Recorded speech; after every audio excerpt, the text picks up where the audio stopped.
ଦ୍ୱାଦଶ ସ୍କନ୍ଧ ସପ୍ତମ ଅଧ୍ୟାୟ ସୂକ୍ତବାଚ। ଏବେ ଅଥର୍ବ ବେଦ ଶୁଣ, ଏ ବେଦ କର୍ତ୍ତା ଅଥର୍ବଣ। ଅଥର୍ବ ଋଷି ଅଙ୍ଗିରସେ ସୁମନ୍ତ ତାହାଙ୍କର ଶିଷ୍ୟେ। ସେ ପିତାଠାରୁ ଉପଦେଶ ସଂହିତା ବିଭାଗେ ବିଶେଷ। ପ୍ରବନ୍ଧ ନାମେ ଶିଷ୍ୟ ଥିଲେ ତାହାଙ୍କୁ ଉପଦେଶ ଦେଲେ। ସେ ପୁଣି ଦୁଇ ଭାଗ କରି ଶିଷ୍ୟ ଦୁଇରେ ସେ ବିସ୍ତାରୀ। ପଥ୍ୟ ବେଦ ଦର୍ଶକ ଦୁଇ ସଂହିତା ଶିଷ୍ୟକୁ ପଢ଼ାଇ। ବେଦ ଦର୍ଶକଙ୍କର ପୁଣ ଚାରି ଯେ ଶିଷ୍ୟ ବିଦ୍ୟମାନ। ସେ ବହୁ ବକ୍ଳ ଶୌଲକାୟନୀ ମା ଦୋଷ ଯେ ପିପଳାୟନୀ। ଚାରି ଶିଷ୍ୟ କୁରୁ ଅନେକ ପଥ୍ୟଙ୍କର ଶିଷ୍ୟ ସୁନକ। କୁମୁଦ ଯା ଜଳି ଆବର କହିବା ଶିଷ୍ୟ ସୁନଙ୍କର। ଏ ବହୁ ସନ୍ଧ୍ୟାବାୟନ ହେଲେ ଦୁଇ ସଂହିତା ପଢ଼ିଲେ। ସନ୍ଧ୍ୟାବନ ଶିଷ୍ୟ ଜ୍ଞାନ ସୁବର୍ଣ୍ଣ ପ୍ରଭୃତି ଅନ୍ୟାନ୍ୟ। କ୍ଷେତ୍ରକଳ୍ପ ଶାନ୍ତିକଳ୍ପ ଅଙ୍ଗିରସ ଆଦି କଶ୍ୟପ। ସଂହିତାଚାର୍ଯ୍ୟ ଏମାନ ପଞ୍ଚକଳ୍ପର ବିଦ୍ୟମାନ। ଏମୁନି ଶୁଣ ଅନନ୍ତର ଯେ ନାମ ପୌରାଣିକଙ୍କର। ଏ ତଜ୍ୟାରୁଣୀ କଶ୍ୟପ ପୁଣ ସାବନୀ ଯେ ଅକୃତ ବ୍ରଣ। ବୈଶମ୍ପାୟନ ଯେ ହାରିତ ଏଷଟ ପୌରାଣିକ ଖ୍ୟାତ। କାଶ୍ୟପ ଅଙ୍ଗିରସ ଦୁଇ ତ୍ରଜ୍ୟାରୁଣୀ ସାବନୀ ହୋଇ। ଏବେ ସେ ବ୍ୟାସ ଶିଷ୍ୟ ପୁଣ ମୋ ପିତା ଲୋମହର ଶଣ। ତାହାଙ୍କ ଠାରୁ ଏଷଟ ଶିଷ୍ୟ ସଂହିତା କଲେ ଉପଦେଶ। ତାହାଙ୍କ ଠାରୁ ମୁଇଁ ପୁଣ ପଢ଼ିଲି ସକଳ ପୁରାଣ। ମୁଁ ଅଟେ ସୁତ ପୌରାଣିକ ଆଦର କଶ୍ୟପ ହିଁ ଏକ। ସାବନୀ ପରଶୁରାମ ଶିଷ୍ୟ ଆକୃତ ବରଣ ଚାରି ଶିଷ୍ୟ। ଏ ରୂପେ ଆମ୍ଭେ ଚାରି ଜଣ ବ୍ୟାସ ଶିଷ୍ୟଙ୍କ ଠାରୁ ପୁଣ ଚାରି ମୂଳ ସଂହିତା ମାନ ସମସ୍ତ କଲୁ ଅଧ୍ୟୟନ। ବେଦମାନଙ୍କ ଅର୍ଥ ପୁଣ ବ୍ୟାସେ ଅଷ୍ଟାଦଶ ପୁରାଣ। ତାମ ପିତାକୁ ଉପଦେଶ ହରଷେ ଦେଲେ ବେଦ ବ୍ୟାସ। ଏ ମୁହିଁ ପିତାଙ୍କ ଠାରୁ ପୁଣ ପାଇ ଅଷ୍ଟାଦଶ ପୁରାଣ। ପୁରାଣ ଦଶ ଯେ ଲକ୍ଷଣ ପଞ୍ଚ ଲକ୍ଷଣେ ଥୋକେ ଜାଣ। ଲକ୍ଷଣ ନାମ ମାନ ଶୁଣ ସର୍ଗ ବିସର୍ଗ ବୃତ୍ତି ଗୁଣ।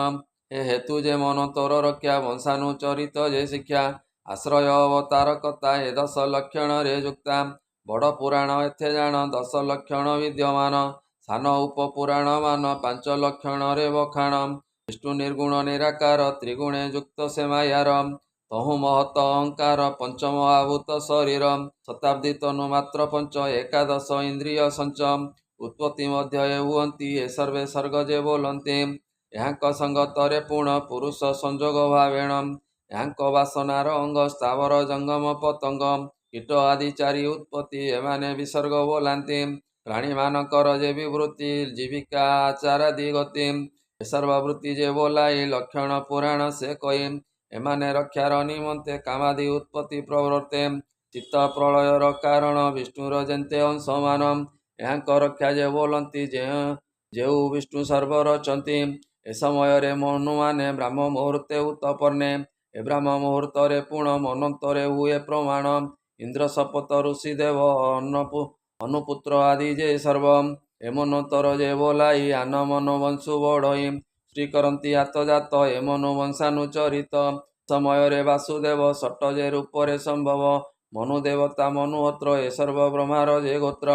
ହେମନ୍ତ ଭାବେ ବାସୁଦେବ ସଂସାର ଉତ୍ପତ୍ତି ସମ୍ଭବ। ମନାନ୍ତ ଅଧିକାର ବୋଲି ପୁରାଣ ଲକ୍ଷଣ କହିଲି। ରାଜାମାନଙ୍କର ବଂଶରେ ବ୍ରହ୍ମ ଋଷି ଦେବ ଅଂଶରେ। ଗନ୍ଧର୍ବ ଚାରଣ କିନ୍ନରେ ଯେତେ ଉତ୍ପତ୍ତି ଏ ସଂସାରେ। ଏହାଙ୍କ ବଂଶ ଭୋଗ କହି ଶୁଣ ସୌନକ ମନ ଦେଇ। ନିତ୍ୟ ନୈମିତ ପ୍ରାକୃତିକ ଏ ଚାରି ଲୟ ଆତ୍ୟନ୍ତିକ। ଏ ଚାରି ସଂସ୍ଥା ବୋଲି ଜାଣ ଜୀବ ଉତ୍ପତ୍ତି ସଂହାରଣ। ଅବିଦ୍ୟା ଯୋଗ ମାୟା ନାମ ଅକର୍ମେ ଯେତେ ଉତ୍ପନ୍ନ। ତାହାକୁ ହେତୁ ବୋଲି କହି ଯୋଗମାୟା ଗୁଣରେ ମୋହି। ପଞ୍ଚମହାଭୂତରେ ଯୁକ୍ତ ତ୍ରିଗୁଣ ବ୍ରହ୍ମାଣ୍ଡେ ଜଡ଼ିତ। ବ୍ରହ୍ମାଦି ତୃଣ ପରିଜନ୍ତେ ପ୍ରାଣୀ ସମେତ ହୁଏ ଯେତେ। ଏ ଉତ୍ପତ୍ତି ସ୍ଥିତି ପ୍ରଳୟନ ଏଭାବେ ଦର୍ଶନ। ଜାଗ୍ର ସ୍ୱପ୍ନ ସୁଷୁପ୍ତିମୟ ବ୍ରହ୍ମାର ଯେତେ ମାୟାକାର। ଜୀବ ବ୍ରହ୍ମାଣ୍ଡମୟ ହୋଇ ପ୍ରକୃତି ଭାବେ ସଞ୍ଚରଇ। ବ୍ରହ୍ମରେ ଲୀନ ହୁଏ ପୁଣ ତାହାକୁ ଅପାଶୟ ଜାଣ। ପଦ ଯେ ଅର୍ଥମାନଙ୍କର ମହାପଞ୍ଚଭୂତ ଶରୀର। ପଞ୍ଚତତ୍ତ୍ୱ ମାତ୍ର ସ୍ୱରୂପ ବୀଜାଦି ପଞ୍ଚବର୍ଣ୍ଣ ରୂପ। ଆକାରାଦି ଯେ ବ୍ୟବସ୍ଥାରେ ସଂଯୋଗ ବିଯୋଗ ପ୍ରକାରେ। ଏ ସର୍ବ ମାୟାରେ ବାସନା ବା ସବୁ ବାସୁଦେବ ରଚନା। ଏ ଚିତ୍ତର ତ୍ରିଗୁଣ ବାହାର ଉତ୍ପତ୍ତି ସ୍ଥିତି ପ୍ରଳୟର। ଯେବେ ବିରକ୍ତ ଭାବ ହୋଇ ଯୋଗ ବଳେ ଆତ୍ମା ମିଶାଇ। ଜୀବ ପରମରେ ମିଶଇ ତେବେ ବନ୍ଧନୁ ତରଇ। ଏମତେ ଦଶ ଲକ୍ଷଣରେ ଯୁକ୍ତ ପୁରାଣ ମାନଙ୍କରେ। ପୂର୍ବେ ଋଷିମାନେ ବୋଲନ୍ତି ଅଷ୍ଟାଦଶ ପୁରାଣ ଗ୍ରନ୍ଥି। ଏଥେ ବଡ଼ ସାନ ଅଛନ୍ତି ଗୁଣ ଅଷ୍ଟାଦଶ ସଂଖ୍ୟାତି। ପଦ୍ମ ବିଷ୍ଣୁ ଯେ ଶିବଲିଙ୍ଗ ଗରୁଡ଼ ନାରଦ ସଂଯୋଗ। ଆଗ୍ନେୟ ସ୍କନ୍ଦ ଭାଗବତ ଭବିଷ୍ୟ ବ୍ରହ୍ମ ବୈବର୍ତ। ମାର୍କଣ୍ଡେୟ ଯେ ବାମନ ବରାହ ମତ୍ସ୍ୟ ଯେ କୁର୍ମ। ब्रह्मांड पद्मजे पुराण ब्रह्म आदि अष्टादशणम अष्टादश पुराण सार श्री भागवत नाम जार ए अष्टादश जे पुराण ए 4 लक्ष ग्रंथ पुणम अष्टादश उपपुराण यांक नाम मान शुणम बृहत विष्णु वैष्णव 2 बृहत नृसिंह आदि होई अंगिरस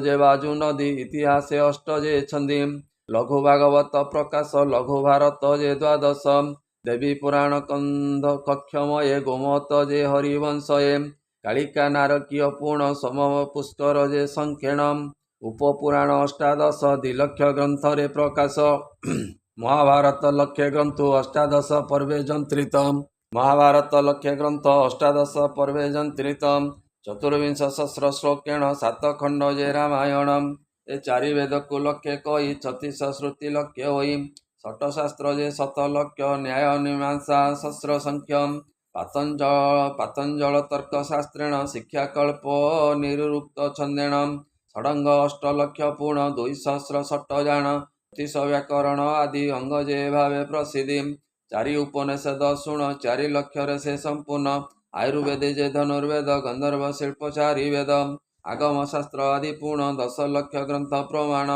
मंत होई जगत रे शब्द ब्रह्म सृष्टि करे अष्टादश विद्या उपरे प्रकाश करे जगत रे षट अंगरे षट होई 4 वेद मिसी षट ही मीमांसा नामेण पुराण धर्मशास्त्र मनुवचन हेमंते चतुर्दश विद्या मिश्रण 4 उपवेदा हेमंत अष्टादश होई ब्रह्मांड मध्य विहरई सुत कहती दोष मने शुण हे ब्रह्म ऋषि माने वेद जे शाखा प्रणयन विस्तारी तुम्बर आगेण पहिलो प्रसन्न करणे शिष्य प्रशिष्य विचारणे ଏହା ଯେ କର୍ଣ୍ଣରେ ଶୁଣଇ ବ୍ରହ୍ମ ତେଜ ତାର ବଢ଼ଇ ସକଳ କଳୁଷ ନାଶଇ ଅନ୍ତେ ସେ ବୈକୁଣ୍ଠ ଯାଇ ନମଇ ବିପ୍ର ଜଗନ୍ନାଥ ଦ୍ୱାଦଶ ସ୍କନ୍ଧେ ଭାଗବତମ୍ କେବଳ ଆଶା କରେ ଏତେ କୃପାଳୁ କୃପା କର ମତେ ଏ ସୁଜନ ଶୁଣ କର୍ଣ୍ଣ ଦ୍ୱାରେ ତରିବ ଏ ଭବ ସଂସାରେ ସ୍ୱସୈନ୍ୟ କର ସମ୍ବାଦ ଶୁଣନ୍ତେ ନ ଲାଗେ ପ୍ରମାଦ ଶ୍ରୀହରି ଚରଣ ସରୋଜ ଭାବନ୍ତି ଜଗନ୍ନାଥ ଜିଜମ୍ श्रीमद्भागवते महापुराणे परमहंस्यां सहितं वैयासिक्यां द्वादश स्कन्धे सुत शौनक संवादे नाम सप्तमोऽध्यायः बोलानन्दे गवार हरि हरि बोल।